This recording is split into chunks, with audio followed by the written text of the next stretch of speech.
Happy Holi সবাইকে। এবার ভেবেছিলাম সেরকম করে রঙই আর খেলতে পারবো না। তো তোমরা সকলেই জানো মাম্মামের শরীর খুব একটা এখনো পর্যন্ত ভালো হয়নি। তো ওর একটু ভেতরে ভেতরে মুখের ঘাটা এখনো আছেই।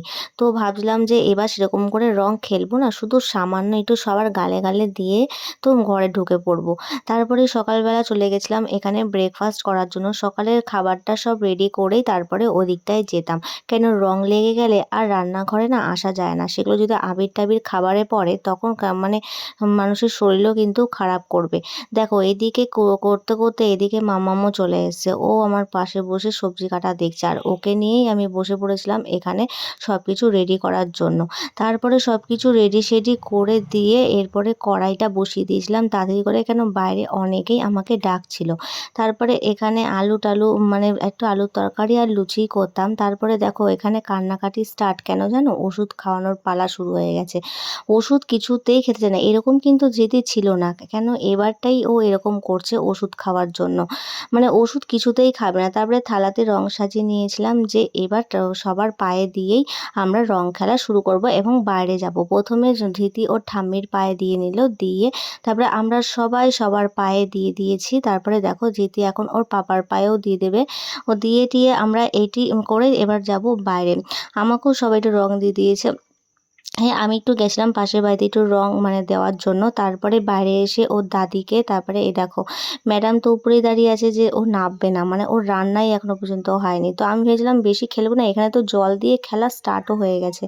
এখানে সবাই একটু আবির টাবির দিয়ে দিয়েছিল। আর যেহেতু মঙ্গলবার ছিল, আর মঙ্গলবার দিন ধৃতির জন্মবার বলে আমি সেইবার শ্যাম্পুও করি না, আর শ্যাম্পুও করতে পারবো না। ওই জন্য মাথার সামনের দিকে একটু দিয়েছিল, সবাই বারণও করেছিল দিও না। বারণ করার পর কেউ দেয়নি, জানে মামামের শরীরটা কতটা পরিমাণে খারাপ। ওই জন্য এই জিনিসটা পাড়াতে অনেকেই জানে। তারপরে দেখো তাও একটু রং খেলেছে, কি বলবো, আমরা তো এইটুকু হলে তো মনে হয় খেলবেই না।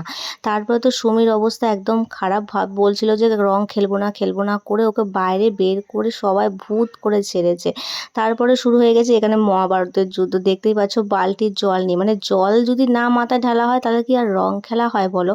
এইখানে এদের দুটার মধ্যে শুরু হয়ে গেছে। এইটা কিন্তু এর মাঝখানে আমিও থাকতাম। এবার যেহেতু ধৃতির শরীর ভালো ছিল না, তাই এবার আমি এখান থেকে আমার লিস্টের নাম বাদ হয়ে গেছে। তাই এখান থেকে দেখো এখানে সবাই অলমোস্ট রং খেলা শুরু হয়ে গেছে। আর এখানে ধৃতি তো খুবই মজা করছিল।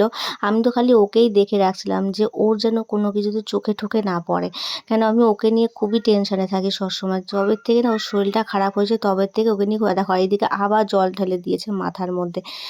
কি বলবো আর তোমাদেরকে, যা অবস্থা হয়েছিল এবার রং খেলাতে। কিন্তু আমি একদম চুপচাপ করে বসে সবার শ্যুট করেছি, আর কিচ্ছু করিনি। কেন এবার আমি সত্যি রং খেলাটা আমার সেরকম করে হয়নি।